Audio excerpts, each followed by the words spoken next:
ज्या मोठ्या संकटाची भीती गेल्या काही महिन्यांपासून भारतासह जगातील कोट्यावधी लोकांना सतावत होती, अखेर ते संकट भारताच्या दिशेने यायला सुरुवात झाली आहे.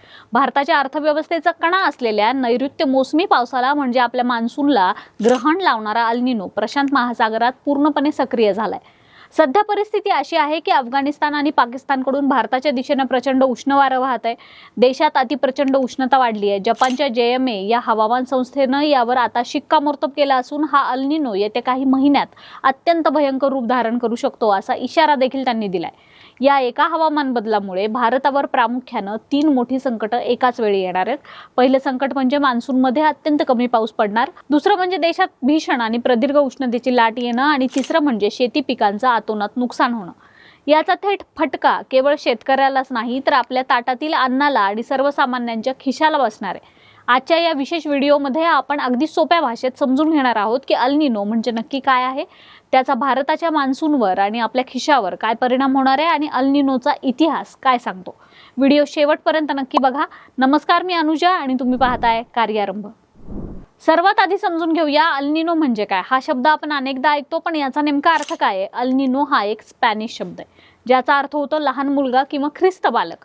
प्रशांत महासागराच्या उष्णकटिबंधीय भागात समुद्राच्या पृष्ठभागाचं तापमान जेव्हा सामान्यपेक्षा खूप जास्त वाढतं त्या नैसर्गिक प्रक्रियेला अल निनो म्हणतात.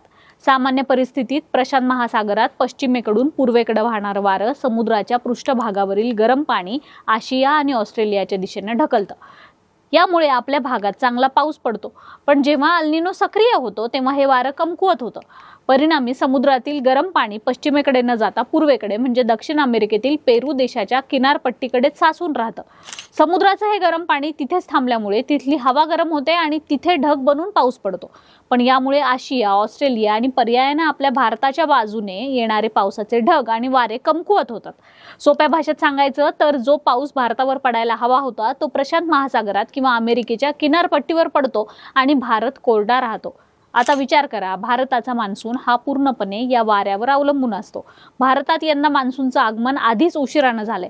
त्यात आता अल निनो पूर्णपणे सक्रिय झाल्यामुळे मान्सूनच्या हंगामात पावसाचं प्रमाण सरासरीपेक्षा खूप कमी असणार आहे आणि ही कमी असण्याची भीती आता वाढत चालली आहे. जेव्हा जेव्हा अल निनो येतो तेव्हा भारतात मान्सून एकतर विस्कळीत होतो किंवा देशाच्या मोठ्या भागात दुष्काळी परिस्थिती निर्माण करतो. पाऊस पडला तरी तो वेळेवर पडत नाही, यामुळे पिकांच्या पेरण्या उलटून जातात. हवामान शास्त्रज्ञांच्या मते जर प्रशांत महासागराच्या पाण्याच्या पृष्ठभागाचं तापमान सामान्यपेक्षा 2 अंश सेल्सिअस किंवा त्याहून अधिक वाढलं तर त्याला सुपर अल निनो असं म्हटलं जातं. सध्याची परिस्थिती दुर्दैवानं याच दिशेने चालली असून हा अल निनो या वर्षाच्या डिसेंबर महिन्यापर्यंत सक्रिय राहू शकतो. म्हणजेच केवळ पावसाळाच नाही तर त्यानंतर येणारा हिवाळा देखील प्रचंड उष्ण राहण्याची शक्यता आहे. हवामान बदलाचा हा वेग किती भयानक आहे हे समजून घेण्यासाठी आपल्याला काही आकडेवारी पाहावी लागेल. इतिहास आणि आकडेवारी पाहिली तर अंगावर काटा येतो. गेल्या 13 वर्षात उन्हाचे चटके दुप्पट वेगाने वाढलेत. 2013 साली 100 दिवस उष्णतेची लाट होती, पण आता 2026 मध्ये हीच हीट वेव्ह दुप्पट म्हणजे थेट 200 दिवसावर गेली आहे. याचा अर्थ वर्षातील निम्मे दिवस आपल्याला असह्य उष्णतेचा सामना करावा लागतोय. यावर्षी मार्च महिन्यापासून सुरू झालेली हीट वेव्ह थेट जुलै महिन्यापर्यंत पाहायला मिळू शकते. सर्वात चिंतेची बाब म्हणजे मान्सून आल्यानंतर पाऊस पडला तरी सुद्धा हवेत प्रचंड दमटपणा राहून उष्ण वाफा मारण्याची शक्यता आहे. सध्या अनेक ठिकाणी तापमान 43 अंश सेल्सिअस पेक्षा जास्त नोंदवलं गेलंय. भारताचं सरासरी तापमान आधीच 0.7 अंश सेल्सिअसने वाढलेलं आहे आणि शास्त्रज्ञांचा इशारा असा आहे की 2025 आणि 2026 मधील ही परिस्थिती येणाऱ्या काळात आणखी भयंकर रूप धारण करू शकते. भारताची अर्थव्यवस्था ही मान्सूनवर जुगार मानली जाते. देशातील निम्म्याहून अधिक लोकसंख्या थेट शेतीवर अवलंबून आहे.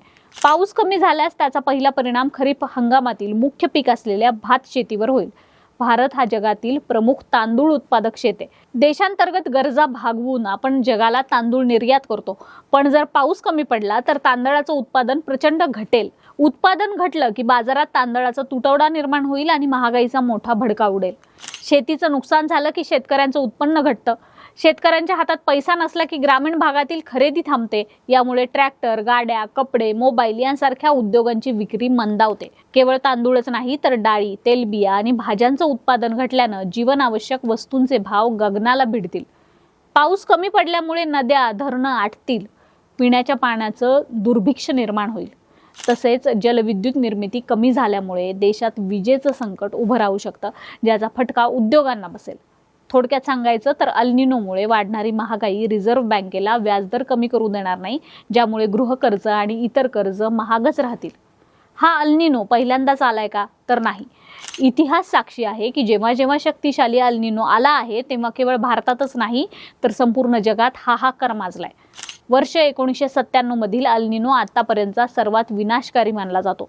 त्या काळात प्रशांत महासागराचं तापमान प्रचंड वाढलं होतं. परिणामी जगभरात सुमारे 30,000 लोकांचा मृत्यू झाला होता आणि आंतरराष्ट्रीय पातळीवर 100 अब्ज डॉलर्सपेक्षा जास्त आर्थिक नुकसान झालं होतं. यापूर्वी 2002, 2004, 2009, 2014 आणि 2015-16 मध्ये जेव्हा जेव्हा तीव्र अल निनो आला तेव्हा भारतात भीषण दुष्काळ पडला होता. 2009 मध्ये तर भारतात गेल्या 4 दशकातील सर्वात कमी पाऊस झाला होता, ज्यामुळे साखर आणि डाळींचे भाव प्रचंड वाढलेले होते.